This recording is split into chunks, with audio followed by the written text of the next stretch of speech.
welcome to on channel that is Elite E-Classes. Today we will start our next series of chapter number 1 that is NCERT questions. तो आपका जो पहला NCERT question है class 12 का वो क्या बताता है कि आपको फोर्स निकालनी है दो चार्ज स्फीयर्स के बीच में जिसका चार्जेस दे रखे हैं आपको 2 × 10⁻⁻7 coulomb and 3 × 10⁻7 coulomb. It means आपके पास ये Q1 है और ये क्या दे रखा है आपको Q2। इसके बीच का जो डिस्टेंस दे रखा है यानी कि R जो दे रखा है वो आपको 30 सेंटीमीटर दे रखा है। सबसे पहले आपको क्या करना पड़ेगा, इस 30 सेंटीमीटर को मीटर में कन्वर्ट करिए। जब आप 30 सेंटीमीटर को मीटर में कन्वर्ट करेंगे तो आपको किससे डिवाइड करना पड़ेगा उसको 100 से। इट मीन्स आपके पास यहाँ से आ जाएगा 0.3 मीटर। ठीक है, आपके पास फोर्स का फॉर्मूला क्या होता है Q1 Q2/4πε0r² और 1/4πε0 की वैल्यू कितनी होती है 9 × 10⁻9। तो फोर्स यहाँ से निकालने के लिए आप क्या करेंगे 9 × 10⁻9 को किससे मल्टीप्लाई करेंगे, पहले चार्ज से। पहला चार्ज कितना है 2 × 10⁻7 और दूसरा चार्ज कितना है, दूसरा चार्ज आपके पास है 3 × 10⁻7 3 × 10⁻7। तो आप इसको सही तरीके से लिख लीजिए, डिवाइड बाय आपका डिस्टेंस कितना है 0.3 का होल स्क्वायर। जैसे ही आप इसको सॉल्व करेंगे, इसको सॉल्व करने का सबसे ईजीएस्ट तरीका होता है कि आप पहले 10 की पावर्स को सॉल्व करें। अगर आप इस 10 की पावर को सॉल्व करेंगे तभी जाके आपका प्रॉपर्ली आंसर आ पाएगा और आपका आंसर कितना आएगा 6 × 10⁻³ न्यूटन। और आपने ये देखा भी है कि इसके बीच में जो फोर्स निकालेंगे ये फोर्स कैसा फोर्स है, दोनों पॉजिटिव चार्जेस हैं तो फोर्स कैसा निकलेगा आपका, that is a repulsive force. I hope आपको इस क्वेश्चन में कोई प्रॉब्लम ना हो। नेक्स्ट आपका क्वेश्चन आता है कि इलेक्ट्रोस्टैटिक फोर्स जो है दो स्फीयर्स के बीच में वो दे रखा है आपको 0.4 माइक्रोकूलम और दूसरा दे रखा है -0.8 माइक्रोकूलम। तो 1 माइक्रोकूलम में आपको पता है कितने कूलम होते हैं, वो होते हैं 10⁻⁻6 कूलम। ठीक है, -6 कूलम ये आपको पता है। और आपको फोर्स दे रखा है 0.2 न्यूटन। आपको पता है फॉर्मूला कूलम्स लॉ से क्या होता है Q1 Q2/4πε0 × r²। और अगर आप यहाँ से r² का फॉर्मूला निकालते हैं तो r² कितना हो जाएगा, r² हो जाएगा आपके पास KQ1 Q2/F। ये आ जाएगा आपके पास। K कितना है 9 × 10⁻9 है और Q1 कितना दे रखा है 0.4 माइक्रोकूलम। तो 0.4 माइक्रोकूलम का मतलब क्या होगा 0.4 × 10⁻6। और ऐसे ही Q2 जो है वो Q2 कितना होगा, Q2 होगा आपके पास 0.8। आपको पता है कूलम्स लॉ में हम माइनस साइन नहीं लेते हैं, क्या लेते हैं उसका मैग्नीट्यूड लेते हैं, × 10⁻6 डिवाइड बाय फोर्स कितना है आपके पास, फोर्स है 0.2 न्यूटन। जब इसको सोर्ट आउट करेंगे अगेन पहले 10 की पावर्स को आप सॉल्व करेंगे, उसके बाद ही आप क्या कहते हैं बाकी डिजिट्स को सॉल्व करेंगे। तो आपका यहाँ से आंसर आएगा 144 × 10⁻⁴। लेकिन अगर आपके पास क्या है r², ये r² का फॉर्मूला है, r² की वैल्यू है आपके पास ये 144, ये r² की वैल्यू है। तो r कि जब आप इसको अंडर रूट लेंगे तो अंडर रूट 144 किसका अंडर रूट होता है 12 का और 10⁻⁴ ये होता है 10⁻² का। ठीक है, तो 12/100 हो जाएगा 10⁻²। तो ये कितना हो जाएगा 0.12 आपके पास आ गया मीटर। होप आपकी समझ आया हो। उसके बाद नेक्स्ट आपका बी पार्ट में क्या निकालना है, फोर्स निकालना है। आपको पता है कि जब एक दूसरे के ऊपर फोर्स लगा रहा है अट्रैक्टिव फोर्स, क्योंकि दोनों अपोजिट चार्जेस के हैं। ठीक है, आपने देख लिया 0.4 और -8। तो यानी कि अगर ये 0.2 न्यूटन लगा रहा है इसके ऊपर तो इंटर्न ये भी कितना लगाएगा 0.2 न्यूटन लगाएगा। तो आपका जो क्या आएगा, आपका आंसर आएगा 0.2 न्यूटन। आते हैं हम अपने थर्ड क्वेश्चन के ऊपर। तो थर्ड क्वेश्चन में आपको एक कांस्टेंट टर्म दे रखी है KE²/GMEMP। मैं थोड़ा सा एक्सटेंड कर देती हूँ और आपको उसकी पहले तो रेशो निकालनी है और आपको बताना है कि ये रेशो क्या सिग्निफाई करती है। अब आपको सबसे पहले इनकी सारी की सारी यूनिट्स पता होनी चाहिए। G जो है ग्रेविटेशनल कांस्टेंट जो है उसका फॉर्मूला आपको पता है F = GMM/r²। ये फॉर्मूला होता है जिसमें आप इससे G की यूनिट निकालते हो तो G की यूनिट यहाँ से कितनी आ जाएगी न्यूटन मीटर स्क्वायर पर किलोग्राम स्क्वायर। ठीक है, MEMP जो है वो आपका क्या पास क्या है मास ऑफ इलेक्ट्रॉन और प्रोटॉन है, इसकी यूनिट क्या होती है किलोग्राम। और जो K है वो आपको पता है 9 × 10⁻9 इसकी यूनिट होती है और वैल्यू होती है, और इसकी जो यूनिट आती है वो होती है न्यूटन मीटर स्क्वायर पर कूलम स्क्वायर। ठीक है, और E जो है वो क्या है चार्ज है, तो चार्ज के लिए आप क्या लेते हैं कूलम। जब आप इन सारी यूनिट्स को इस फॉर्मूले में पुट करेंगे, इस वाले फॉर्मूले में, तो आपके पास यूनिट आ जाएगी 1 बचेगी सिर्फ। ठीक है, बाकी क्योंकि सारे यूनिट्स आपस में कैंसिल आउट हो जाएंगी तो 1 बचेगी। इट मीन्स यहाँ से अगर हम देखें तो इसका डायमेंशन कितना आ गया m0 l0 t0। It means ये डायमेंशनलेस क्वांटिटी हो गई। ठीक है, और आपको इन सब की वैल्यूज़ भी पता है। E कितना होता है charge on electron 1.6 × 10⁻19 coulomb. G जो है वो ग्रेविटेशनल कांस्टेंट है 6.67 10⁻11। Me कितना होता है mass of electron 9.1 × 10⁻31। Similarly MP की बात करें तो 1.66 × 10⁻27 kg। तो अब आप क्या करेंगे, इस वैल्यू को इस इक्वेशन में पुट करेंगे KE² वाले में। जब आप इसमें पुट करेंगे इस वैल्यू को, इस पुट करने के बाद आपके पास जो आंसर आएगा वो ये इतना आएगा 2.3 × 10⁻39। तो यहाँ से हम रेशो कैसे निकाल सकते हैं? रेशो निकालने के लिए सबसे पहले आपको क्या करना पड़ेगा कि दोनों की वैल्यूज़ पुट करनी पड़ेगी। इट मीन्स आपके पास जो ग्रेविटेशनल का फॉर्मूला है वो हो गया आपके पास F = G/m/r²। ठीक है, और अगर आप कूलम्स लॉ का देखो तो F = ये आ जाएगा क्यू की जगह ई ले लेते हैं। ठीक है, क्योंकि चार्ज है r², क्योंकि इन्होंने ई ले रखा है। तो आप जैसे ही इसको आप कंपेयर करेंगे तो कंपेयर करने के बाद आपके पास ये से ये कैंसिल हो जाएगा और ये बाई ई आ जाएगा आपके पास। ठीक है, तो ये क्या है? रेशो है किसका? Electric force to the gravitational force के बारे में का रेशो है। ठीक है, आई होप आपको ये क्वेश्चन समझ आया हो। फोर्थ क्वेश्चन में आपको क्या बता रखा है कि इलेक्ट्रिक चार्ज जो है बॉडी का क्वांटाइज करना है, आपको ये एक्सप्लेन करना है। अब क्वांटाइजेशन का फॉर्मूला क्या होता है? What is the formula for quantization? Quantization का फॉर्मूला होता है Q = N × E। ठीक है, इलेक्ट्रिक चार्ज जो है बॉडी का वो क्वांटाइज कब होगा? जब वो चार्ज क्या होगा? इंटीग्रल मल्टीपल होगा, यानी कि उसके नंबर ऑफ इलेक्ट्रॉन्स क्या होंगे? इंटीग्रल मल्टीपल होंगे। ठीक है, वो फ्रैक्शन की फॉर्म में ट्रांसफ़र नहीं करेंगे। कभी आपने सुना है कि 1.5 इलेक्ट्रॉन ट्रांसफर हो रहा है या फिर 2.7 इलेक्ट्रॉन ट्रांसफर हो रहे हैं? ऐसा नहीं होता, फ्रैक्शन में कोई इलेक्ट्रॉन ट्रांसफ़र नहीं होता। इसी वजह से हर एक बॉडी जो है वो एक टोटल इंटीग्रल वाला मल्टीपल का चार्ज ही ट्रांसफ़र करती है, पोजेस करती है। इसलिए इस चार्ज इलेक्ट्रिक बॉडी को क्या बोलेंगे? वो क्वांटाइज फॉर्म में बोलेंगे। अब सेकेंड केस में इसने बोला कि how can one ignore the quantization of electric charge when dealing with macroscopic particles. ठीक है, जब हम मैक्रोस्कोपिक पार्टिकल के साथ डील करते हैं तो क्यों हम इग्नोर करते हैं? अब हमें पता है कि मैक्रोस्कोपिक का मतलब क्या होता है? लार्ज स्केल में। ठीक है, इट मीन्स बहुत सारे जो चार्जेस हैं वो यूज़ होते हैं as compare to the magnitude of electric charges. अगर हम इलेक्ट्रिक चार्जेस की बात करें तो वो कैसे हैं? उसका मैग्नीट्यूड क्या है? कम है। ठीक है, तो इसमें जो क्वांटाइजेशन है इलेक्ट्रिक चार्ज की is of no use of macroscopic scale, इसलिए वो क्वांटाइजेशन किसी भी यूज़ में नहीं है। हम उसको इग्नोर कर देते हैं हमारे इलेक्ट्रिक चार्ज के केस में, क्योंकि इलेक्ट्रिक चार्जेस कैसे होते हैं? वो कॉन्टीन्यूस फॉर्म में जाते हैं। ठीक है, ये नहीं कि एकदम से ट्रांसफ़र हो जाएंगे, वो कॉन्टीन्यूस फॉर्म में ही आगे ट्रांसफ़र होंगे। आई होप आपको समझ आया ये क्वेश्चन। नेक्स्ट क्वेश्चन आपका बता रहा है कि जब एक ग्लास रोड को सिल्क क्लॉथ के साथ रब करते हैं तो चार्जेस दोनों पे मतलब अपीयर होते हैं। तो ऐसे ही अगर हम सिमिलर मतलब और कोई दो बॉडीज़ को वो करवाएं, ऑब्जर्व करवाएं, तो उसमें फिनोमिना हमारा सेम ही जाता है। ठीक है, तो एक्सप्लेन करना है आपको ये observation that is consistent with the laws of conservation of energy. ठीक है, तो इसके अंदर हमने क्या किया? हमने क्या कर दिया कि जब हम दो बॉडीज़ लेंगे और जब उसको रब करवाएंगे तो वो क्या आफ्टर रबिंग क्या प्रोड्यूस करेगी? इक्वल अपोजिट चार्जेस प्रोड्यूस करेगी। ठीक है, और इक्वल अपोजिट चार्जेस जो है वो किसकी वजह से होगी? ये फिनोमिना किसकी वजह से होगा? चार्जेस बाय फ्रिक्शन की वजह से, क्योंकि उसको रब कर रहे हैं। ठीक है, तो नेट चार्ज जो है दो बॉडीज़ के ऊपर क्या हो जाएगा? जीरो हो जाएगा, क्योंकि एक के ऊपर अगर पॉजिटिव चार्ज आएगा तो दूसरे के ऊपर कितना चार्ज आएगा? नेगेटिव चार्ज आएगा, सेम नंबर का आएगा। तो यानी कि नेट चार्ज जो है सिस्टम के ऊपर वो कितना हो जाएगा? वो आपका हो जाएगा 0। तो this is because equal amount of opposite charge annelids each other, यानी कि एक दूसरे को कैंसिल आउट कर देते हैं। और जैसे ही हम किसी ग्लास रोड को किसी सिल्क क्लॉथ के पास लेकर जाएंगे, रब करवाएंगे, उसके ऊपर भी क्या होंगे? अपोजिट नेचर के चार्जेस अपीयर होंगे। और ये जो फिनोमिना है ये कंसिस्टेंट है किसके लिए? Law of conservation of charges energy के लिए। और एक सिमिलर फिनोमिना ही ऑब्जर्व होगा अदर पेयर ऑफ बॉडीज़ के लिए। ठीक है, जो कोई भी बॉडीज़ हो सिमिलर फिनोमिना ही अपीयर होगा उस केस में भी। नेक्स्ट क्वेश्चन बहुत इंपॉर्टेंट है, इसमें आपको 4 चार्जेस दे रखे हैं जो कि आपके कॉर्नर्स पे लोकेटेड है स्फीयर के, और उसकी साइड दे रखी है 10 सेंटीमीटर। आपको फोर्स निकालनी है 1 माइक्रोकूलम की वजह से जो सेंटर में प्लेस्ड है।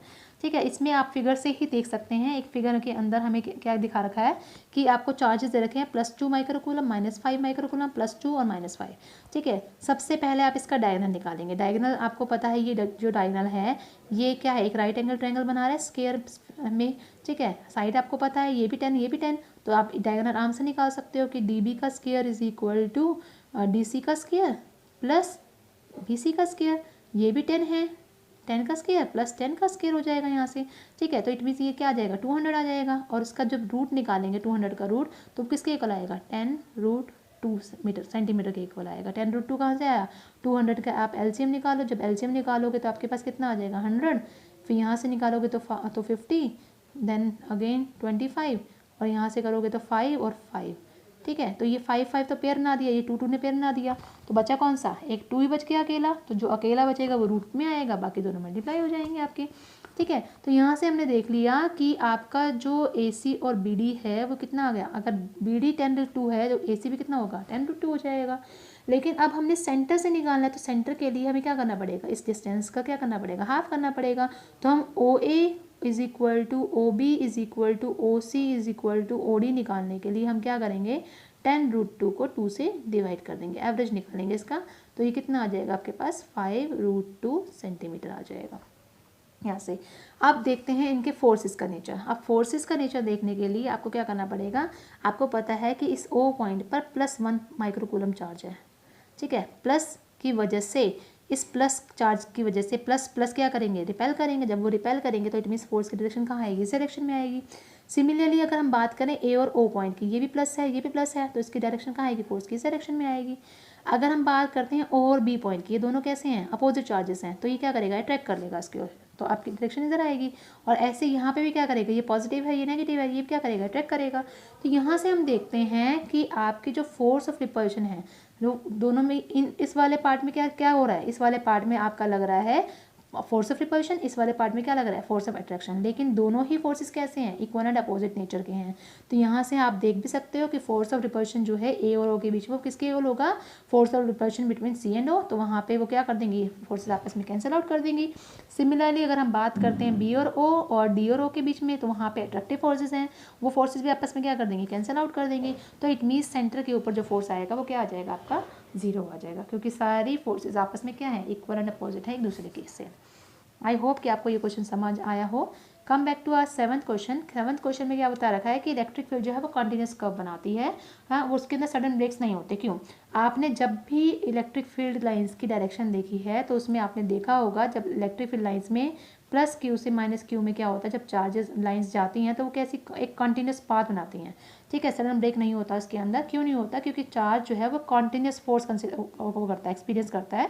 और इसी वजह से जो फील्ड लाइंस हैं उनके पास सडन ब्रेक नहीं आती। क्यों नहीं आती, क्योंकि चार्ज जो है कंटिन्यूसली मूव करेगा, ये कंटिन्यूसली मूव करेगा, ना कि वो जंप कर जाएगा एक पॉइंट से दूसरे पॉइंट तक डायरेक्टली, ठीक है। इसी वजह से हम उसको क्या बोलते हैं कि ये कंटिन्यूस पाथ ये क्रिएट करता है।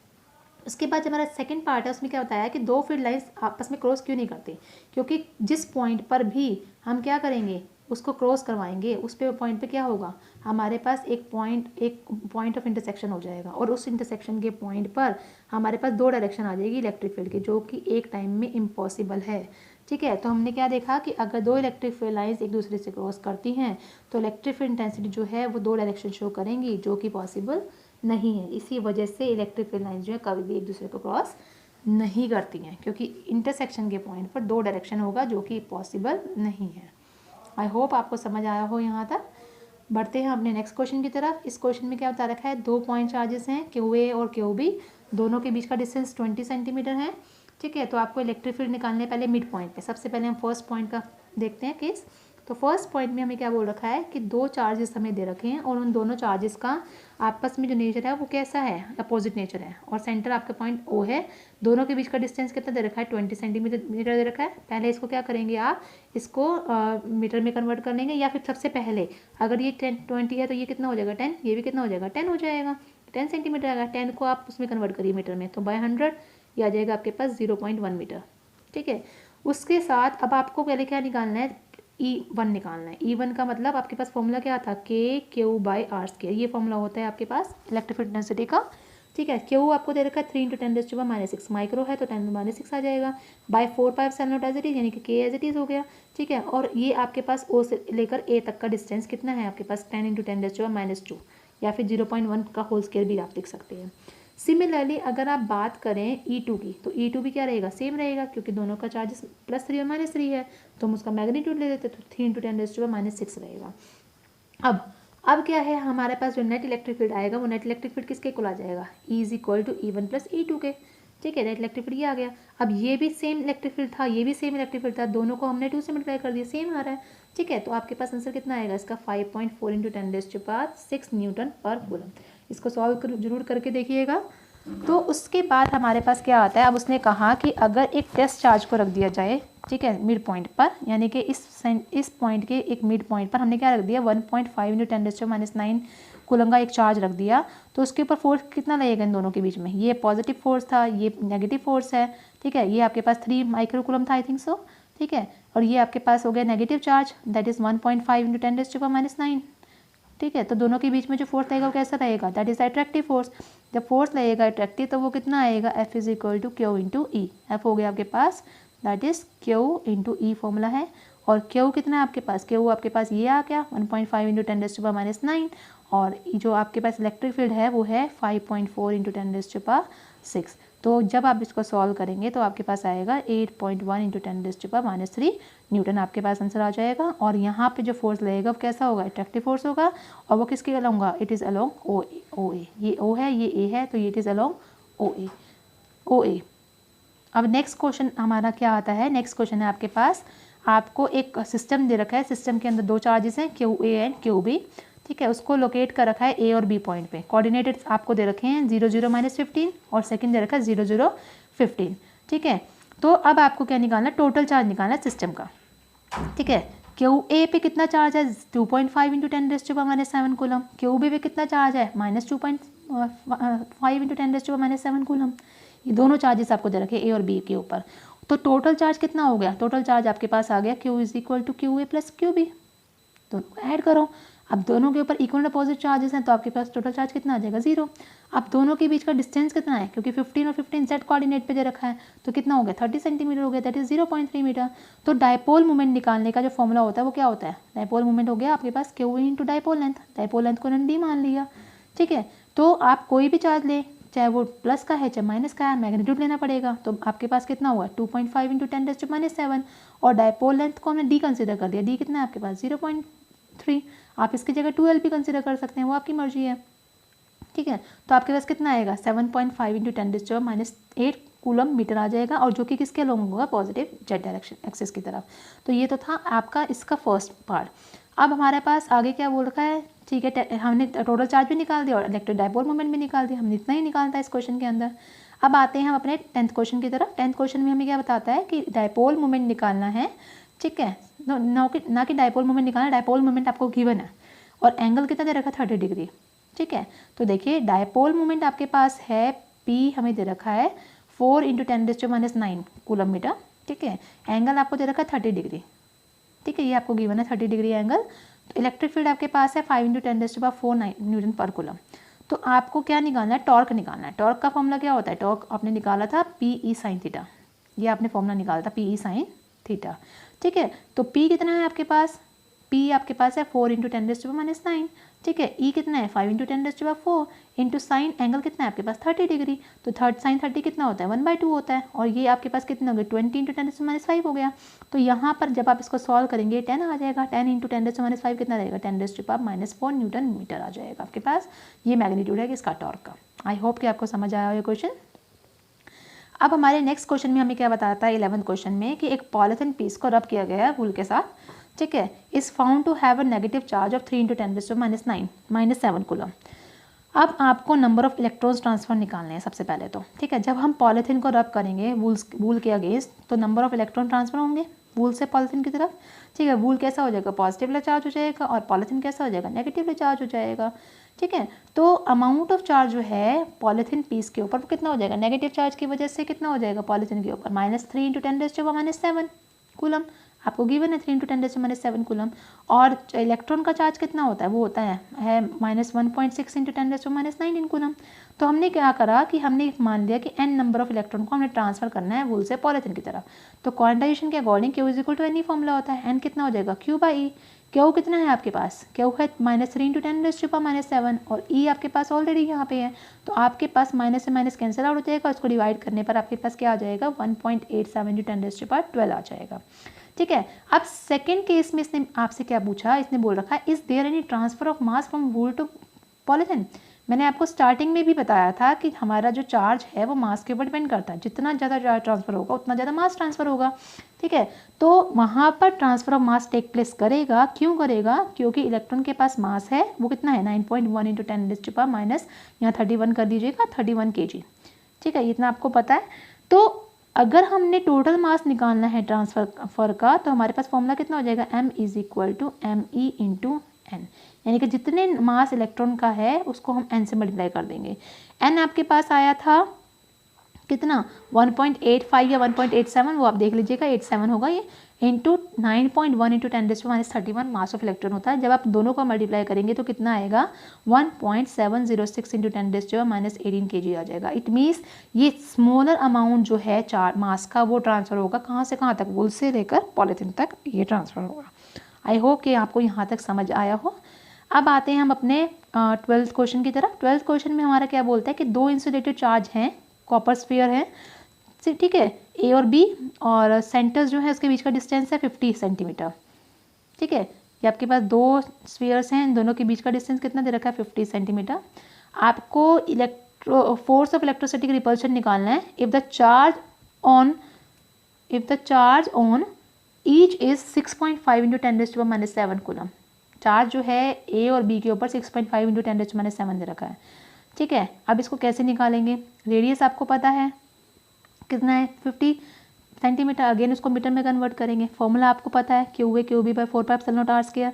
ठीक है, 1/4πε0 कितना होता है 9 इंटू 10⁻9। ठीक है, दोनों के ऊपर चार्ज कितना दे रखा है आपको 6.5 इंटू 10⁻7, 6.5 इंटू 10⁻7 दोनों के ऊपर है तो हम क्या ले लेंगे, उसका स्क्वायर ले लेंगे, डिवाइड बाय डिस्टेंस कितना है इसका, ये आपको 0.5 आया, 0.5 का होल स्क्वायर। ठीक है, जब आप इसको सॉर्ट आउट करेंगे तो आपके पास कितना आएगा 1.52 इंटू 10⁻2 न्यूटन आ जाएगा। अब इसका जो बी पार्ट है उसमें क्या बताता है, what is the force of repulsion if each sphere is charge double. अगर हर एक स्फीयर को डबली चार्ज कर दिया जाए और डिस्टेंस को हाफ कर दिया जाए तो फोर्स ऑफ रिपल्शन कितना आएगा। ठीक है, अब इसने क्या बोला, चार्ज को डबल कर दिया। ठीक है, चार्ज को डबल करने का मतलब क्या हुआ कि जो आपके पास 6.5 इंटू 10⁻7 था उसको 2 से मल्टीप्लाई कर दिया तो आपके पास कितना आ गया 1.3 इंटू 10⁻6 कूलम आ जाएगा। और डिस्टेंस को हाफ कर दिया, इट मीन 0.5 जो था उसको हाफ करने पर कितना हो गया 0.25 मीटर हो गया। अब इन दोनों की वैल्यूज़ को क्या करेंगे आप कूलम्स में पुट करेंगे। जब आप कूलम्स लॉ में पुट करेंगे तो आपके पास इसका आंसर आ जाएगा 0.243 न्यूटन। तो यानी कि दो स्फीयर्स के बीच का जो फोर्स आएगा वो कितना आएगा 0.243 न्यूटन आ जाएगा। आई होप कि आपको समझ आया क्वेश्चन।